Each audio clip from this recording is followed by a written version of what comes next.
Our hair is our identity, or Correct. our body shape is our identity. So people tie us into that. So Right. if you can remove that layer of yourself, Yeah. you can start to be authentically you, right? Welcome to another dose of Empire, where we share stories to elevate and inspire. My name is Mimi, and I'll be your host for today. I am honored to introduce our next guest. She's a motivator, a hair guru, and host of Curl Talk. Please help me welcome Stephanie Burrell.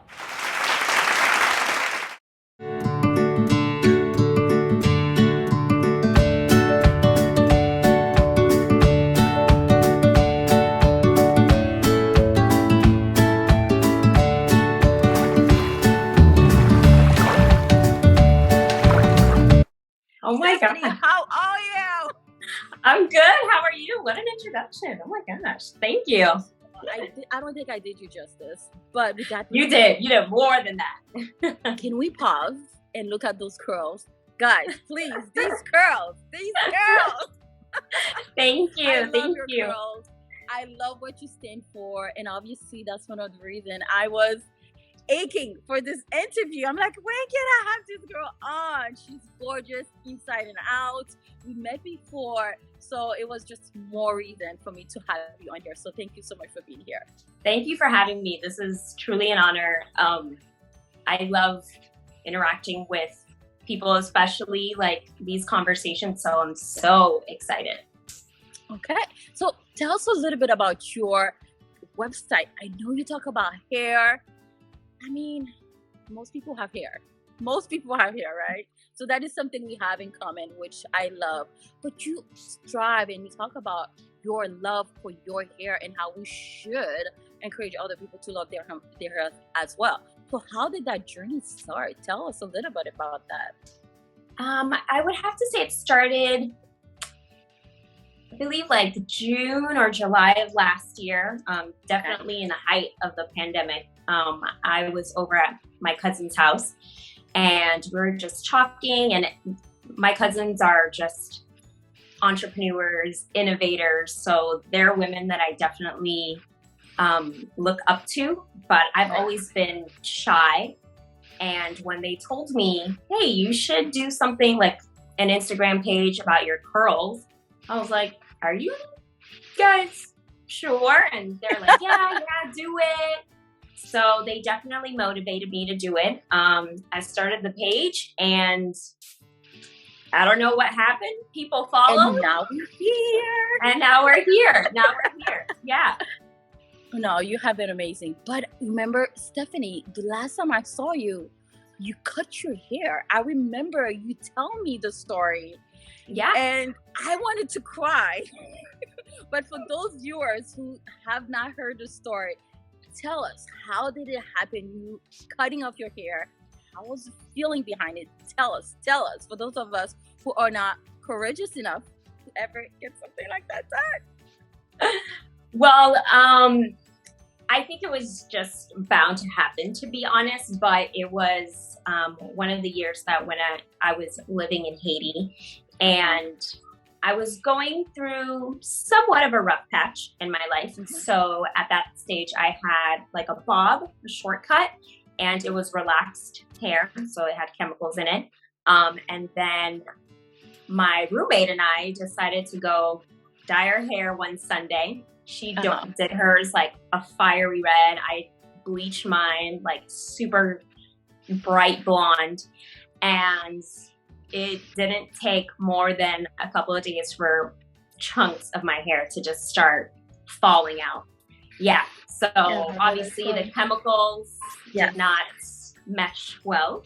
Mm-hmm. And then I was flying home back to Miami.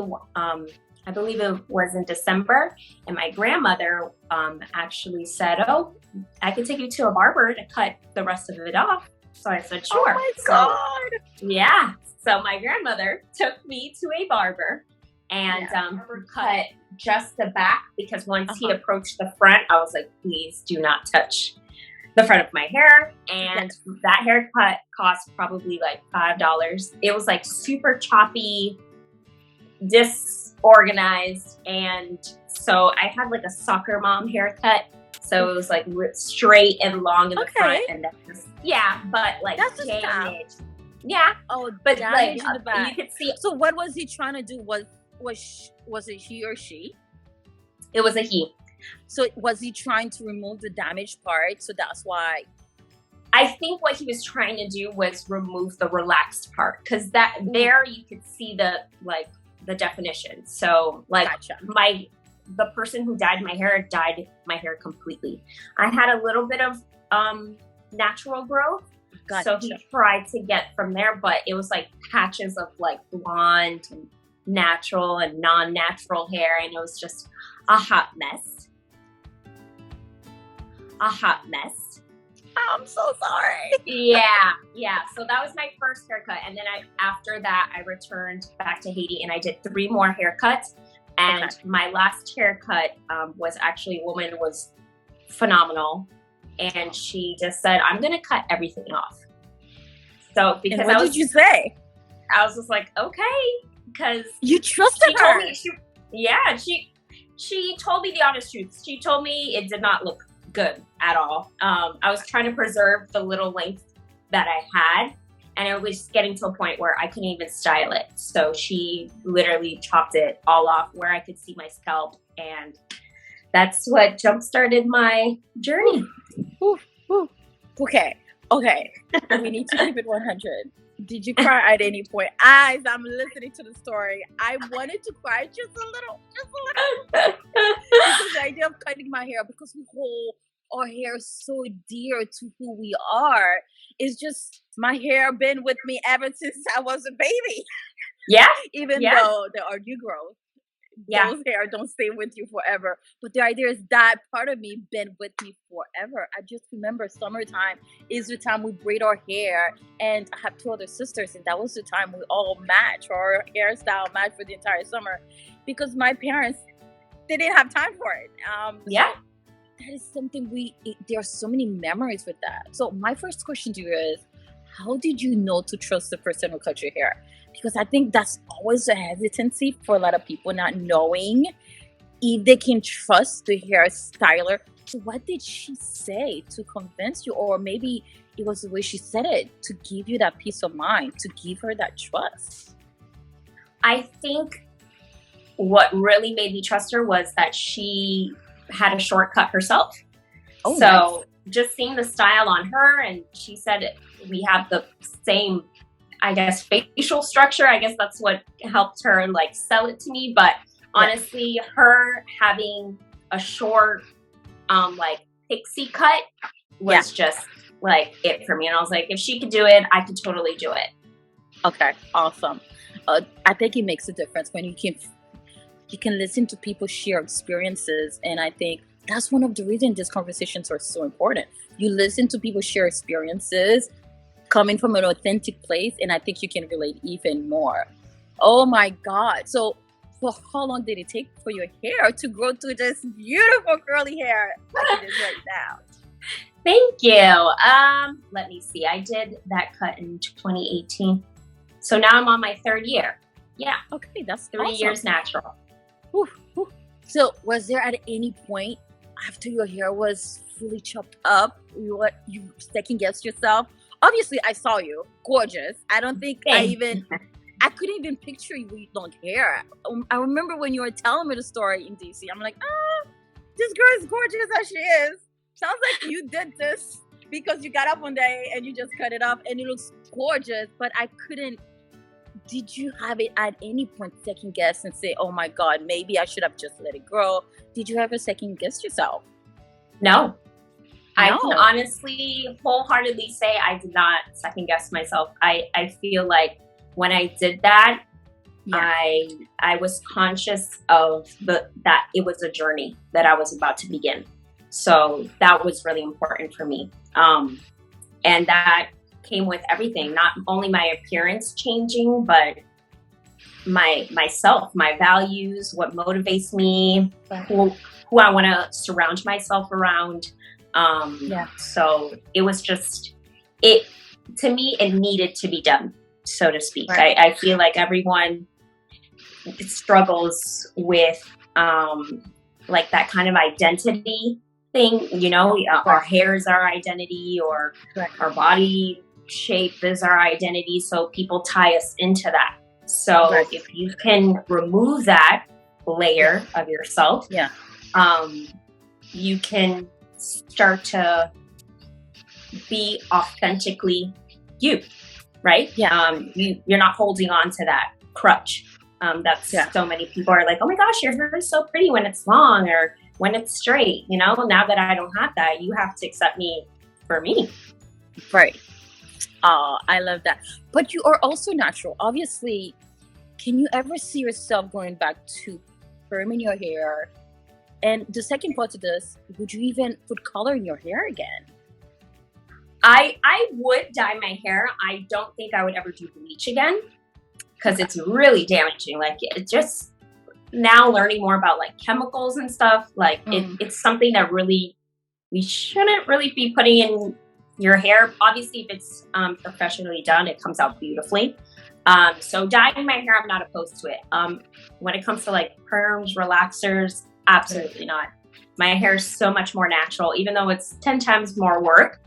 I feel a lot better knowing that I'm putting organic, natural products, and it's growing just like that. I love that. People to learn from. What is that one lesson learned that it just got you, and you know you still carry that with you? I do have to say, when I did my first big chop, I got a lot of unrelated and unasked comments from people. I didn't ask them for their opinion, but they gave it to me anyways.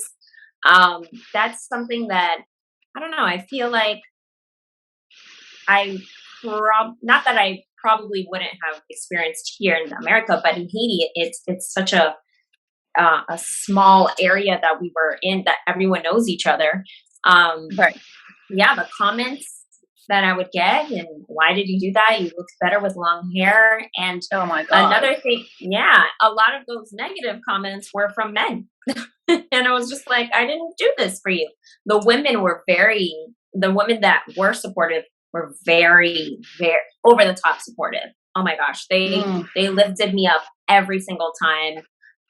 They would, the comments and the comparisons that they would say to me, and just,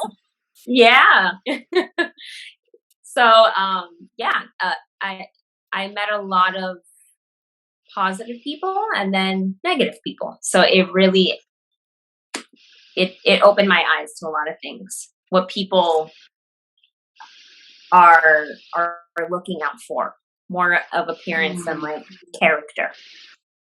Oh, I can totally relate. I think, unfortunately, I don't want to discriminate, but that is part of Haitian culture, unfortunately. I don't know if it comes from love, the idea of they have to say anything that pop into their mind. I don't know, but it is, unfortunately, Haiti is part of my culture as well. And I think that is something I can honestly say I can relate to, unfortunately. And I don't know if that will ever change. It is part of our culture for sure. So I don't know. Can you relate to that, where you know that is something, unfortunately, it happens too often in Haiti, where we don't lift each other up enough, I would say. What would you say? I totally agree, but I do have to say I see a silver lining, because I don't know if anyone's noticed, but the curl talks that I've had, each and every woman that I've interviewed are Haitian. So I did not know that, actually. Yeah, every single one of them are Haitian, and I've either met them while I was in Haiti, or I've known them for a while back, but they are all, with the exception of one person, have endured or are currently on the hair journey, the natural hair journey. So I think our generation is really working towards changing that narrative. That, and I've said this before, that healthy hair should be more, I guess, of a concern, right? That's something that we should strive for rather than like long hair. So I feel like more Haitian women are being bold and being more unapologetically themselves. So I have super high hopes. This generation is killing it. 100%. Okay, I stand corrected. I have to agree. But I have to also say, I think maybe it's more I don't want to dismiss anyone, but I do think this new generation is more having conversations. We are having more conversations so we can learn from each other, so we can learn the good, the bad, and see how we can improve. So that is something that is happening for sure. And I think that's one of the reasons these conversations are so important, because I mean, I learned from my parents and I learned from generation before that, and they were not having conversation where we were having before, like we're having now. So I think it's just so vital. But I did not know that all your interviewees were Haitian. Guys, let's just pause. Please go check out 𝐀𝐀_𝐍𝐊. The link gonna be below. Please go check it out. I mean, I've watched almost every episode, just inspirational. And the conversation, you talk about hair, you talk about the good, the bad, and the stories. I remember one story. I don't remember who the interviewee was, but your line of questioning is obviously amazing, guys. Go check it out. But I remember her story was about how she was forced to remove her hair, to remove her scarf, and she was just in that one setting where I think she was having a bad hair day the night before, and she quickly put a hoodie on top of it, and she was in that setting, and they told her to take it off. Do you remember that? What's the stigma when talking about like 4C hair texture, or like a coarse or kinky hair texture? Yeah, that's not beautiful, I would say. Number one, that it's not professional. Number two, like, why can't I wear my afro at work? I mean, I do. Yeah. I don't care. I think back to I have this one particular experience that's haunting me to this day. I was in high school and I was on the, I'm gonna take that back. I was in high school and I was on a particular team, and I was wearing a headband that day because I did not have a protective style that day. I was wearing a headband and I had like a bun, like I made a little ponytail, whatever. And I wore the headband so that it could hold the front down. Right? It wasn't because I thought it looked cute. I just needed to hold the front down. Placement. Again, this is like, yeah. So this is like in between perms type stuff. Yeah. So that's how I had my hair that day, and it was a type of tournament in South Florida, and it was really hot, and we were wearing suits and stuff like that. So when I got there, and one of the leads were doing like kind of like patrols, I guess to say, making sure everybody looked good, they said, take this off. And I was like, wait, what? They're like, take your headband off. And that has traumatized me to this day because, of course, like, they weren't of my skin tone, they weren't of my hair texture, whatever. So it's easy for them to say, just take it off and you'll be fine. But for me, it's like, no, I won't, because I know what's under this. You don't, but I do. So those type of things, like not understanding, it can be professional. Black hair can be, it doesn't matter what texture or whatever. But I think that would have to be the number one. That is not acceptable. Oof. Now that I think about it, I think that's what I wanted to say. It's not acceptable. And I don't know how that is even possible because it grows out of my head. So what do you want me to do? And I can't even imagine that happening to us, you know? Like, how would we react? It's crazy. It's crazy. It definitely is. But how do you, I mean, the reason I mentioned that story, because I thought it was just powerful. Not only, it was just it was so organic, your line of questioning and how you allow your interviewee to really open up and share their tough stories when it comes to hair journey. And that could be natural or not. But I think we all have that journey where these things that you would never think would happen actually are happening to people. What would you say is one of your tough lesson learned when you do these interviews, and especially talking about hair journey and people's well-being and acceptance journeys? I think the toughest thing would have to be that it is a struggle. There is that awkward period of time that we have to just kind of endure until it's over.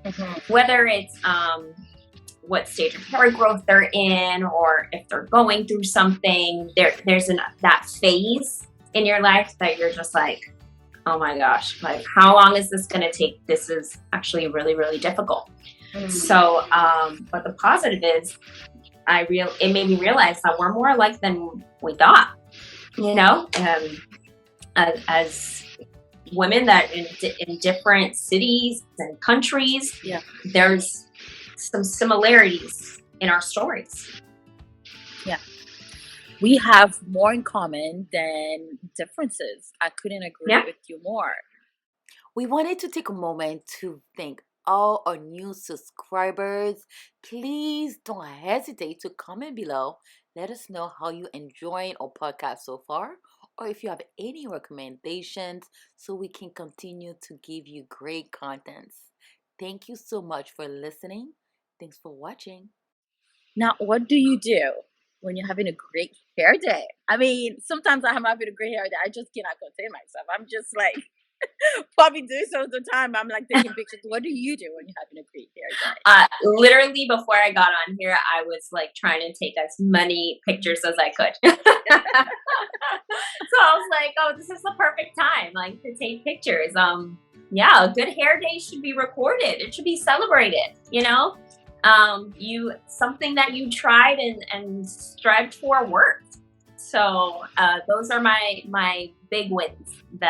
And if I feel like it's really, really like just popping, I gotta take a picture or a video, because you know, these come not so often sometimes. Yeah, I couldn't agree with you more, because I think sometimes I know I try a lot of different, well, not a lot of different things, because I had never tried colors. Never ever tried colors. I can't do it. You've never dyed your hair? Never ever. I'm just afraid of if something were to come out and it just doesn't come back up. Yeah. So I've never ever tried colors. I've never done red, even though I love it on other people's hair. And you've seen sometimes the blue where people are matching from head to toe. I'm like, how are you able to do this? So I've never done color.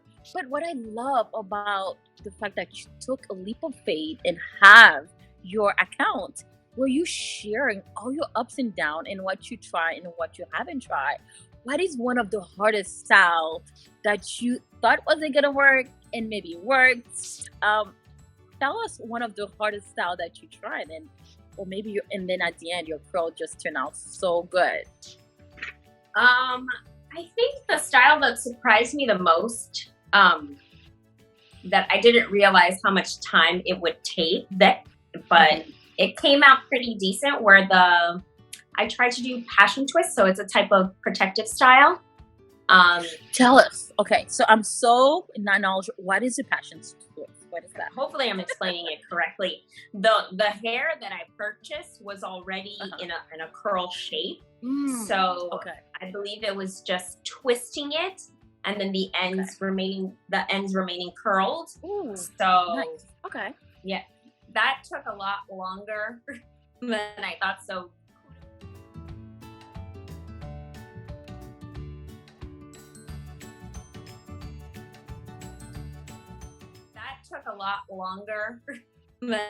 So kudos to everyone who does protective hairstyles. It's something. It is something. But it didn't turn out as bad as I thought it was going to. Oh, that's awesome. Now, let me ask you this. I mean, do you feel like your arm are stronger now that your hair is more natural? I have to ask because I feel like my arms, I'm ready. If you boxing me, my arm strength are at a just insane. I mean, do you feel the same way when it comes to arm strength? Because you are massaging that muscle when it takes time. So how do you feel about that? I'm right with you. I can fight somebody right now. Like, I feel the strength of like 1,000, I don't know, horses. The detangling process is the most time consuming for me. And yeah, and my hair, I don't know if it's the way I sleep or God knows what, but every time I have to get to the detangling section of my wash day, it takes a good 30 to 45 minutes because I really do small sections, and I make sure that I'm doing from bottom to root. So it's time consuming, and I'm not trying to rip my hair out, so it's even more time consuming. Yeah, my arms are solid. I love that.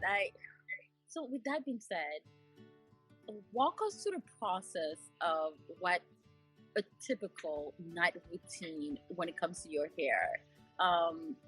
Because you just mentioned how you sometimes it's the way you sleep, maybe that's causing that detanglement. Oh my goodness, I can relate so heartedly. What would you say your typical night routine looks like to make sure when you get up, or you just go to sleep and you get up like, God, take the wheel. I mean, what is that night routine like? So it's a combination of both of what you said. On my good hair days, I like to preserve it for at least 3 to 4 days, as long as it can last. I actually have the items here so I can show you. I usually use like a satin scrunchie. I only wrap it once, like in a pineapple, and then I have this like satin scarf.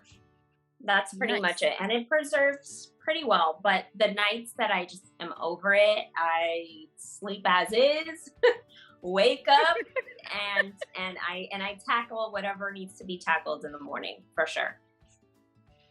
You have to sometimes, especially you have those nights you're like, I can't do this right now. It's just the bed is calling my name. I need to go straight there, and so I can totally relate. Now, I love your site, and I love how you're taking a leadership role when it comes to hair. You are talking about empowering yourself, really taking ownership of your identity, however that is. And what I love about your site, I don't think you diminish anyone who is not choosing to go natural. You are talking from all different type of background, people who choose to go natural and people who are not. Now, I think that's a true leadership role. My question to you is, what is one of the worst traits someone who is in a leadership role can have? What are some of the traits where you're watching other people online, and you're like, that is dangerous characteristic to have, especially when you have people watching? I think a really dangerous characteristic is not being open-minded. Just, I think the best way to get everyone's point of views is to be accepting of their point of views. So not everyone's going to be on the same path as you or have the same views. So for it to be a wholesome conversation, you have to be A, listening to each other, and B, respectful. So I think that's the worst trait to have. Yeah, not being open-minded. I couldn't agree more, because once you're not, you're shutting everybody else down, and it's not. Now people are not being. If they're being authentic, then you tell them themselves it's not okay. So I couldn't agree more. Now, when was the last time you were in Haiti, by the way? Okay, so the last time I was there, it was very brief, was this past December, for family reasons. But I was born there. But I lived in Miami my entire life. So I have done like my elementary, high school, and college years in Miami, Florida. And then Nice. when I graduated in December 2014, I was kind of like in limbo with everything. I didn't know what jobs to apply for here, Mhm. and nothing really interested me. And I've always lived at home, so I had brought up the idea to my parents that, I would love to live in Haiti, because even though I was born there, I wasn't able to grow up there. And for a Right. while, for a couple of months, we had flown back and forth. I met some people, and then I believe it was that summer the following year that I flew in for a job interview, and the person told amazing. me I'm starting like tomorrow. So yeah, and my flight was the next day anyway. So I had no clothes, absolutely nothing. So I Oh had my to stay there God. for 2 weeks, and then they allowed me to fly back to grab all my stuff, and then I moved all my stuff, and yeah, I stayed there for about almost 4 years. Oh my God. Yeah. Stephanie, I had no idea about that part. That is, I'm in awe. Okay, let's just back up. How did you just pack up and left everyone behind in Miami and just said, okay, I know this is a childhood location, but how did you do it where you left everybody behind? It was a new setting, I'm sure, for you. And to work there, walk us through that process of leaving everything behind. I mean, or was it just familiar to you that just starting to work and you were just so focused with work? It actually wasn't familiar to me, because I was still lacking like Creole, like the not speaking the language. My French was non-existent. Oh I no. think, yeah, it was not there. I struggled, and I still struggle, but I'm a lot better than when I first started.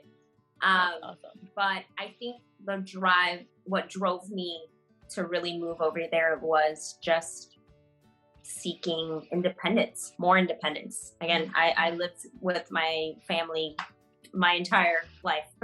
So I saw this as like an opportunity to venture out on my own, and I don't have to rely on like my parents for anything, and I would really have to experience things by myself.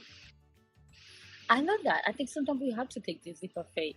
What would you say to anyone going into a new setting, even to languages? I mean, even for me, if I were to go to Haiti right now, I know Creole would be a challenge. Quick story. I was in Belgium about 3 years ago. I do speak French, used to speak French, but I've been in the United States for over 10 years. So I really have not been practicing. And I remember my cousin talking to me. And I'm like, yes, yes. But I couldn't say anything in French. And he was like, are you okay? Was that okay? I'm like, yes, yes, yes. And thankfully, I was there for 2 weeks. And I think at the end of maybe the last 4 days, and the French slowly started to come back. But the first 3 days, I'm like, I don't want anything. I'm good. I couldn't say a word in French, but I can hear it. Just the words were not coming out. So what would you say to anyone diving into a new setting, either for work or even personal reasons?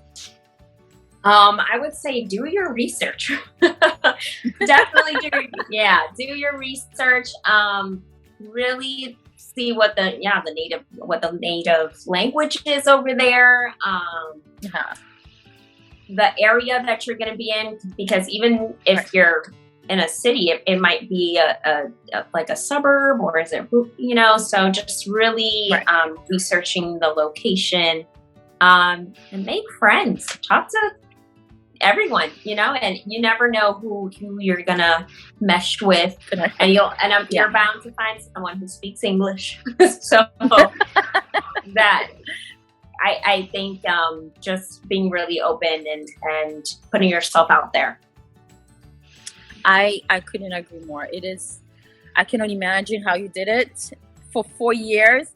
Now, obviously, what did you find easier from, meaning something that was hard the year 1, but year 4 just became a breeze where you're like, I don't know why this was difficult before, but what became easier for you at the end of year 4? What became easier?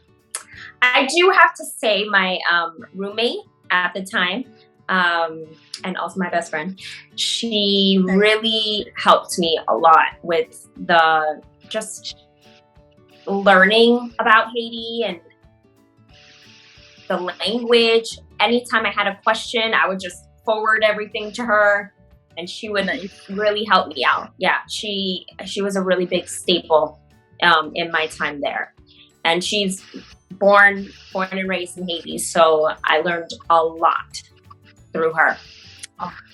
Now, you mentioned your best friend. How would you describe your childhood? Was that a childhood best friend or someone you met as you were growing up? How would you describe someone your I met childhood in in the Haiti. midst of it? I met her in Haiti. Really? Yeah. Yeah. Nice. It was actually funny because one of the times that I had just flown in there, I hadn't moved there. She said she had seen me, but she wasn't really like sure who I was.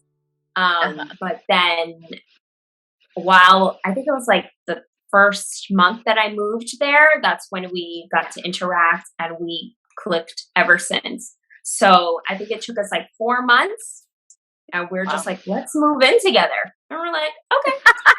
Yeah. Look so at that. It was one of those. Yeah, leap of faith.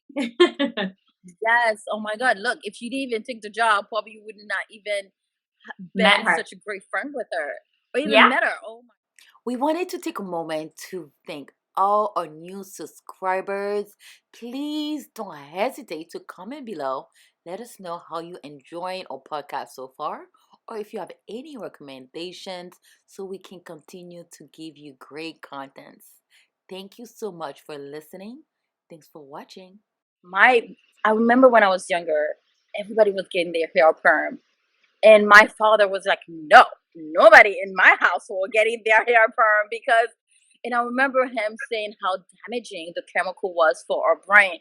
I'm like, Daddy, why do you have to go the extra mile? Everybody's doing it. Why can't I? And I just remember I just never put my hair. It was always braiding my hair or had my hair natural. So I just remember wanting to so badly want to just have my hair straight and just look like everybody else, because and two, it was so much easier. So I just remember just sneaking in and just like putting the perm myself. You put it yourself? I did. That's one of the reasons I think this conversation is so important, because I wanted my hair to look like everybody else. I just wanted my hair to look straight. And my hair is naturally thinner than my sisters. So their hair was a lot thicker. And so my mom permed their hair despite what my father said, because she was like, first of all, I have to do this hair. I'm sorry, we're going to perm this hair because I can't do it every morning. And she permed their hair. And mine stayed natural. So I did one regret, honestly. I don't think I would ever go back to doing that. What would you say to anyone watching? Maybe they're natural now, or they're thinking about perming their hair. I've been natural for, oh my God, 2017? How many years? Almost? Since 2017. I'm not going to do the math because I think that's 4 years. I don't know. Almost 4 years. But yes, so I've been natural since then. But before that, I was perming my hair almost every 6 months or even every 3 months, which even if you're perming your hair, it shouldn't be done as often as 3 months. You should give your hair a break. So what would you say to anyone thinking about perming their hair? Obviously, I will never tell anyone what to do with their personal hair journey. But what would you say if someone is thinking about that and they are second guessing themselves? Like they're just at that edge where they're like, should I do it? Should I not do it? And what would you say to them? That's always like a tricky question, because just like you said, you never want to tell someone to not or do something, right? I would probably say just think about, I guess, budget wise first and health wise and just everything that comes into it. A relaxer costs God knows how much. Yes, you do it every couple of months, but then you're just paying to maintain it. You're putting heat on it. Do you want to go through all of that? Just a drop of water, like you have to re-straighten it. It's a whole thing. When natural, you can do protective hairstyling, and that lasts months, right? And there's alternatives to the styles. You can wear wigs. People that I've spoken to, they'll always bring up the wig conversation. You can have the straight hair look and still protect your hair. So there's alternatives. That is definitely something I would mention if they're really considering the relaxer. Gotcha. Also mention your natural hair journey until you naturally taking care of yourself as well. Share a little bit about how that first started, or did it all come all at once? Like, I know for me, when I became natural, I also took the idea of becoming vegetarian. So it was just a mind, body, and soul. And I remember that same year, I quit my job, by the way. I quit my job, stopped perming my hair, and I became vegetarian. It was all in 1 year. It was just like, I'm done with the planet. I need to take care of me type of thing. But what would you say your journey entail becoming more natural in that mind, body, and soul spirit, which I think we need to be more connected to ourselves sometimes? Yeah, I think once I cut my hair and then I had to start researching on products, I really looked into like what's written on the label, what the products contain, and then I was also thinking like, okay, so maybe what I eat should be more organic or more natural. I remember that year is when I started like the gym religiously. I think I went like 4 days a week. I don't do that now, but that I wanted better for myself. I felt like since I had a different appearance, I wanted to upkeep everything. I ate better. I drank more water. I was a lot more active. Which we all need to do, especially me. Yeah. Yeah. So I feel like when you make that change, especially when it's appearance wise, it might even motivate you to do more things to just sustain a healthier lifestyle. Oh, I love that. What would you say? What are the things you tell yourself when you're having a bad hair day?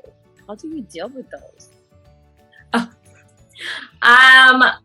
I have a very short fuse, so if I'm impatient with my hair, if it's not working out, I just throw it in a bun. I think the days of me getting frustrated with my hair, especially now that it's a little longer, I can hide it better because I can just throw it up in a bun. But the days when I had like a tiny fro and it was just not cooperating, those days were harder.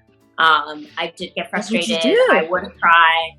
I would either say that I'm not going out, or because I don't want to deal with it, or I would just step out as is. You know, I have a teeny little afro, throw some hoops on, and call it a day. But I do have to say, majority of the time, I don't want to say this sounds bad. Like, not that I didn't care. It didn't faze me as much that my hair was like not perfectly coiffed. Like, that wasn't something, and I think that came with the natural hair journey anyways. You have to just accept it. That's your hair, and people can take it or leave it because it's on your head. That's right. Take it or leave it. Take me as I am. I love that concept, but I think it makes a difference. I think having the combination of both makes sense, because if you didn't have the right mindset, then everything else can crumble, where you would be stuck in your cocoon if I'm having a bad hair day. Because I think there is a connection with the mind, body, and soul connection, and how we think interact with how we eat. The things we actually pick and we put it in our mouth and in the thinking process as well.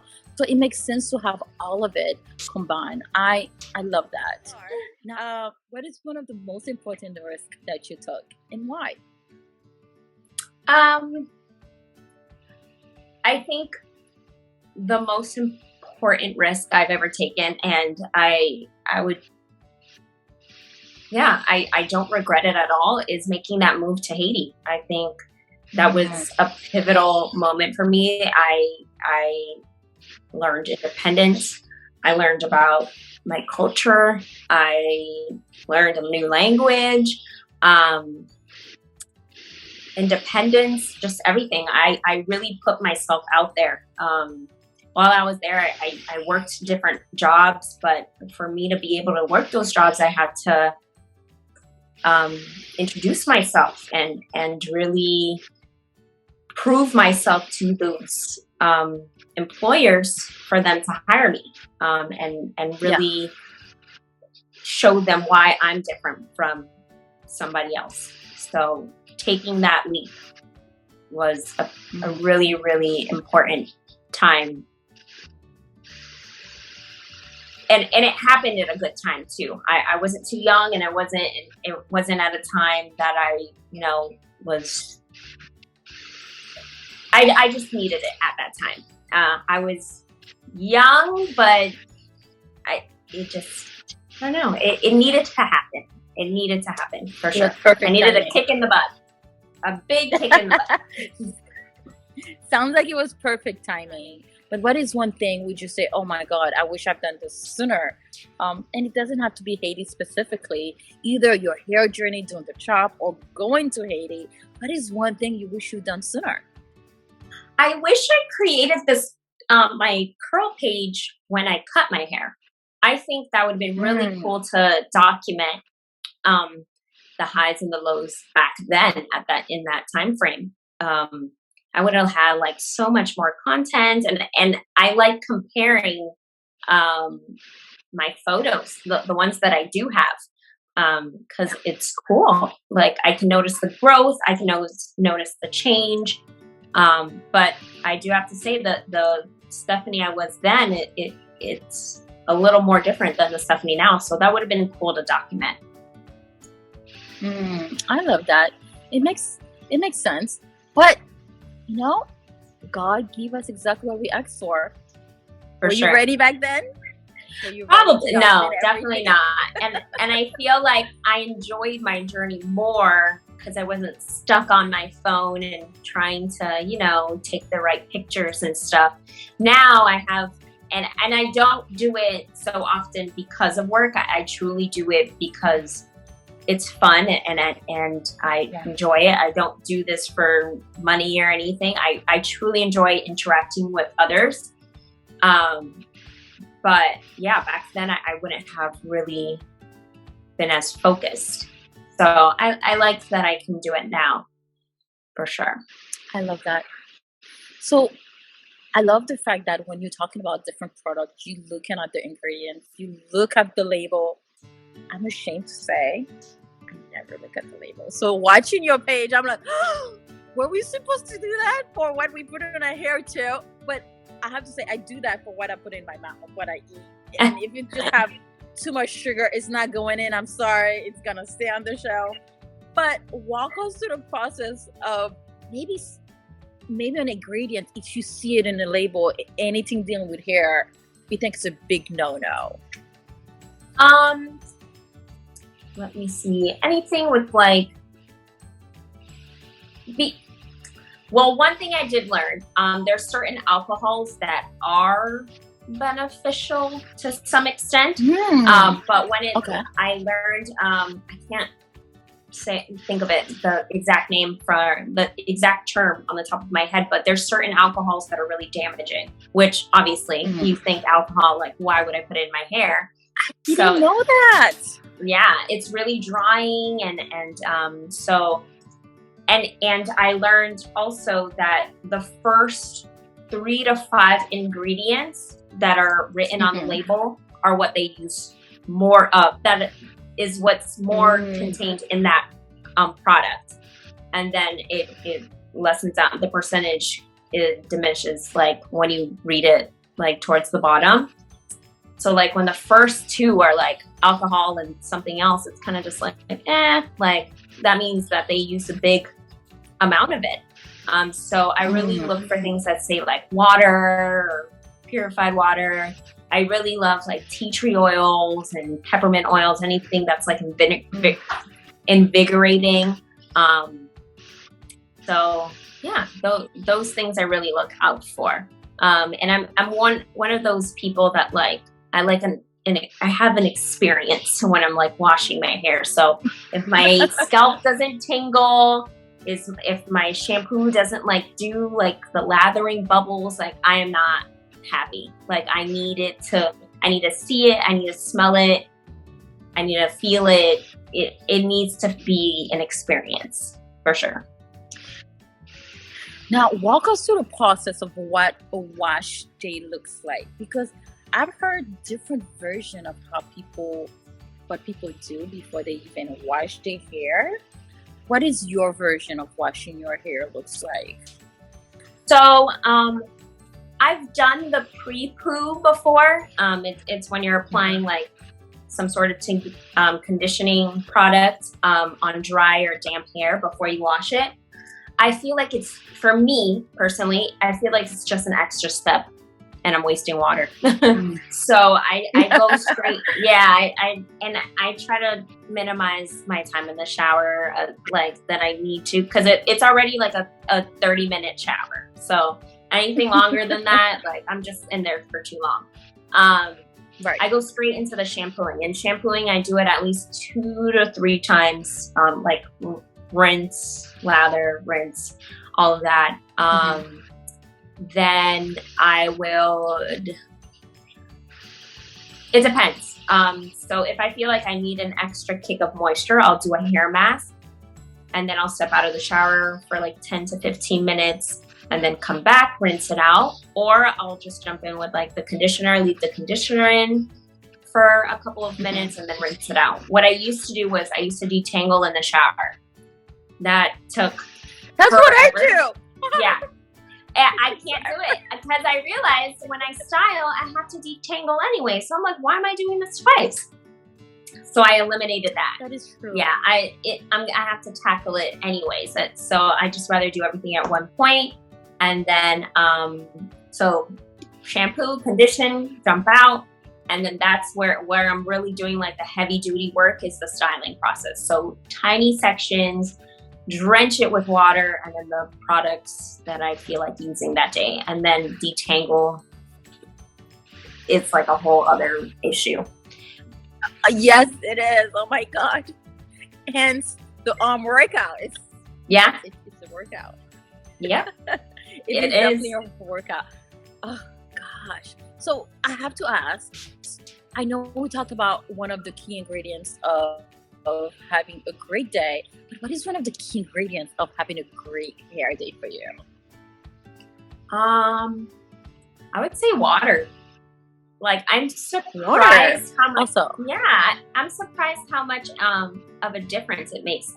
When you're just putting like straight products and just brushing, it's not like, I don't know, it doesn't make that really curly effect. At least for my hair. I noticed when I drench it and then apply products and then I drench it again, it really, my hair loves water. It soaks it in. And when I refresh my curls, I spray a little water. It's really something that I feel like everyone should try to incorporate because your scalp, your hair needs it. It really does.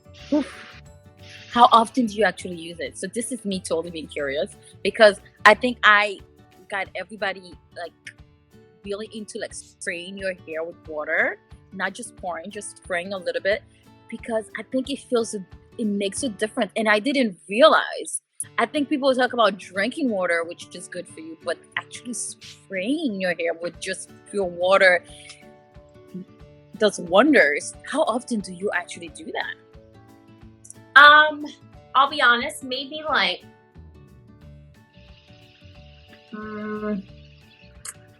Like the first day or two that I do like a wash and go or twist out, Yeah. I probably will use oil more than I'll use water, just because I want to try to preserve the curls. So like today I did oil, but I don't put oil in my scalp anymore. I learned this from one of my girls who I interviewed. But after that, no, you have to tell me that story. I don't think I've seen that one. No, please share. yeah, she her name is. I've been using oil. How did I miss it? Trust me, too. I was stuck on the oil train. But she had mentioned that she doesn't want to like clog her scalp like that. So why would she put oil into her scalp when she could just put it on her ends if that's where it really is needed? And you know, I looked it up, and she's so right. I'm totally, and that also can cause product buildup. So when you get like those little flakes and it's not necessarily dandruff, you're just putting all these like, yeah. So it's just like too many things on your scalp, and my scalp is super sensitive. So I'll do the spritz of water instead, and then I can like refresh my curls with like an oil. We wanted to take a moment to thank all our new subscribers. Please don't hesitate to comment below. Let us know how you enjoying our podcast so far, or if you have any recommendations so we can continue to give you great contents. Thank you so much for listening. Thanks for watching. More. 2020 was a tough year for a lot of people, so I want to acknowledge that. With that being said, I do think it's good to look at the positive of what has happened to you. I know for me, there was a lot of awareness that happened, and I think there was something new that happened to a lot of us as well. So my question to you is, what is one of the best things that happened to you in 2020? One of the best things.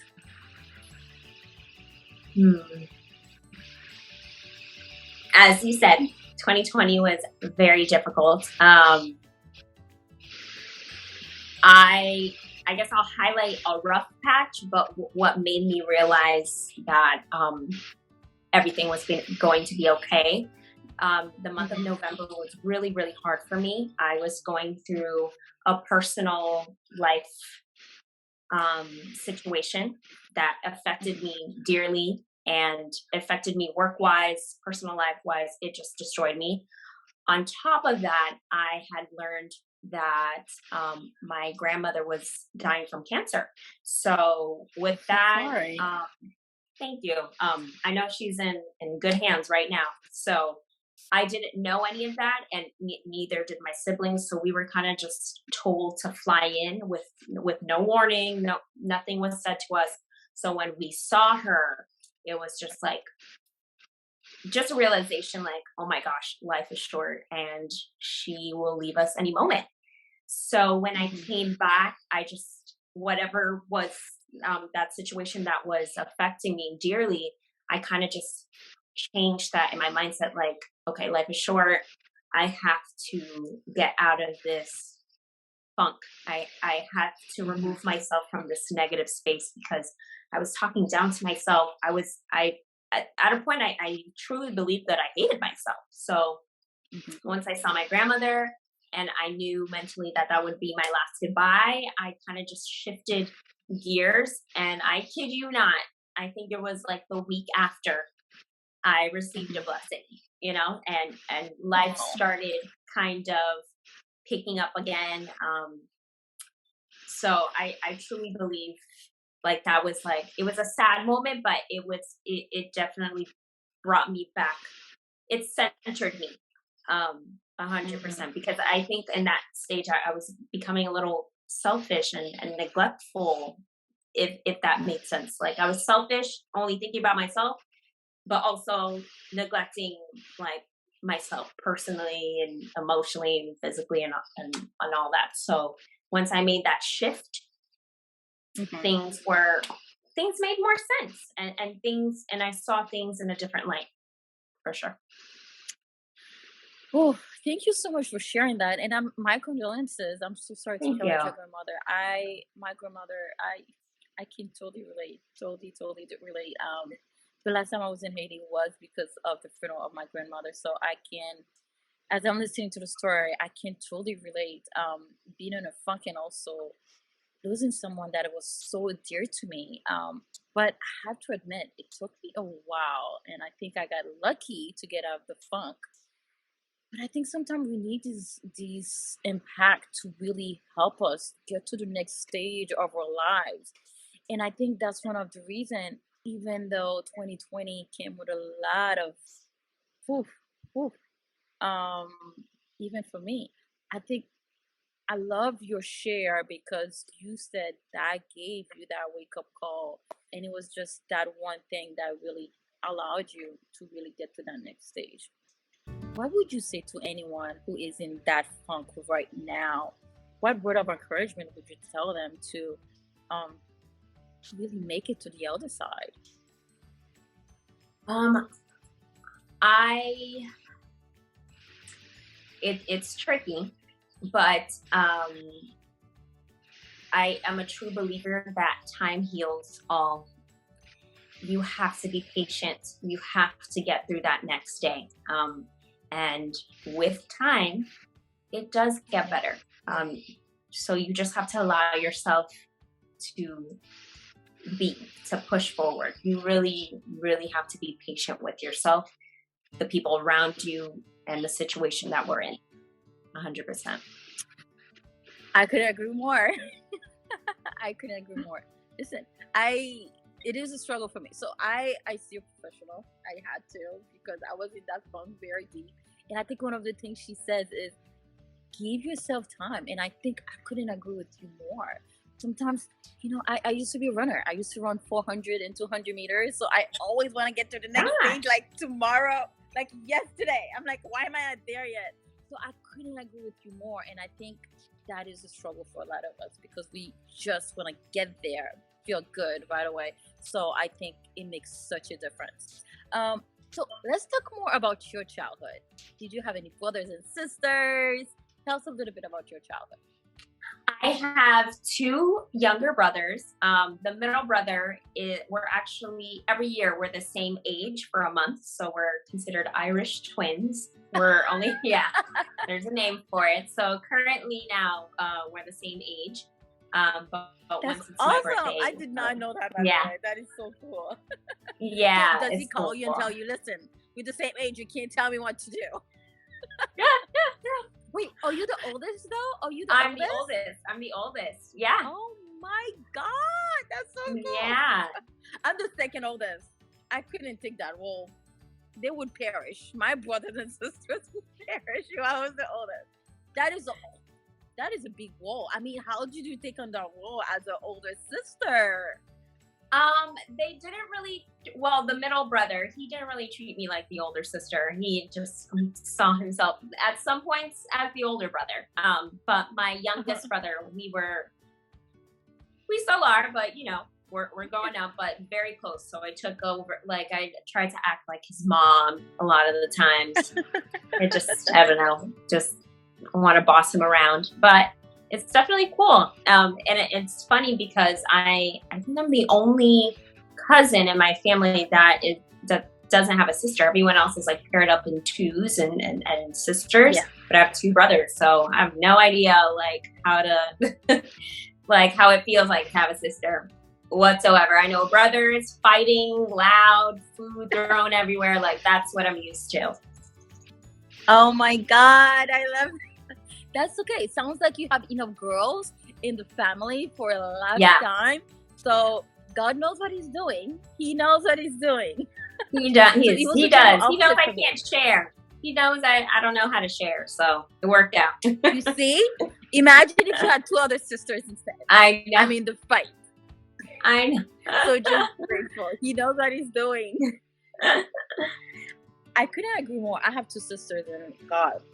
Oh my God, we used to fight all the time.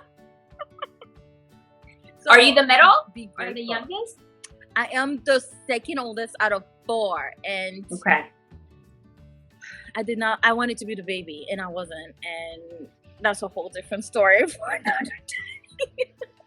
But I sometimes I wanted to be the youngest. So there are 3 girls and 1 boy. So my parents wanted to have a boy so badly, so that's why they kept having kids. And we were like, Mom, are you gonna stop? We're good now. But finally they stopped after they had 1 boy. But yes, we used to fight all the time. But I love my sister to death. We have stories for days. I can write a book with the amount of stories we have. But yeah, the fighting was nonstop. So be grateful. Each and every woman that I've interviewed are Haitian. So I did not know that, actually. Yeah, every single one of them are Haitian, and I've either met them while I was in Haiti or I've known them for a while back, but they are all, with the exception of 1 person, have endured or are currently on the hair journey, the natural hair journey. So I think our generation is really working towards changing that narrative, that, and I've said this before, that healthy hair should be more, I guess, of a concern, right? That's something that we should strive for rather than like long hair. So I feel like more Haitian women are being bold and being more unapologetically themselves. So I have super high hopes. This generation is killing it. 100%. Schedule. So what keeps you going, and what is one thing you think you should share? I think for sure that it's confirmed that I do not know everything, and I think that's the beauty of it. I am forever learning something new. The questions that people have written to me, I'm like, let me look that up, because I would have never thought. I've gotten recommendations and suggestions that have worked. So it's just the knowledge and that I'm gaining from this. Like, people probably think I'm helping them, but they're helping me. The feedback that I've been getting, that's what's gonna keep me going for sure. That I am learning as well. Well, I'm definitely learning from you. So please don't stop. I love it. I love themselves. What is one thing you would like to live with anyone listening to us? Do anything that scares you. Jump out of that box. Also, jump out of that box. Take that risk, because you'll realize that you're a lot stronger and knowledgeable than you thought you were. So just take that leap of faith. Don't be scared. I know just for an Instagram page, I was terrified, but the people that I've been able to interact with, I would have never done it if I didn't start it. So I'm super grateful for everyone that's interacted with me and given me suggestions, because it's opened up this community and this sisterhood, so to speak. Like, we have this unspoken bond that we have each other's backs, and if you have a question or if I have a question, we could come to each other. And that's been happening with people that I've never even met in real life. So yeah, definitely take that leap. Take that risk. I love that. Stephanie, it has been my honor. Thank you so much. By the way, I am going to see you, oh my God, in Utah. Yeah! I am going to see you in Utah. Yeah, so I'm excited. Thank you so much for your time. I hope we can have part 2 to this.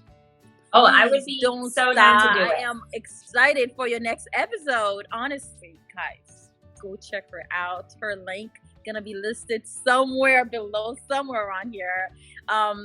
But she's truly amazing, and just listening to these stories and how you make her look so effortless is just, I mean, honestly. But thank you so much for sharing. Thank you for taking that leap of faith thank you for taking the time to chat with me today. Stephanie, thank you so much. No, Mimi, thank you.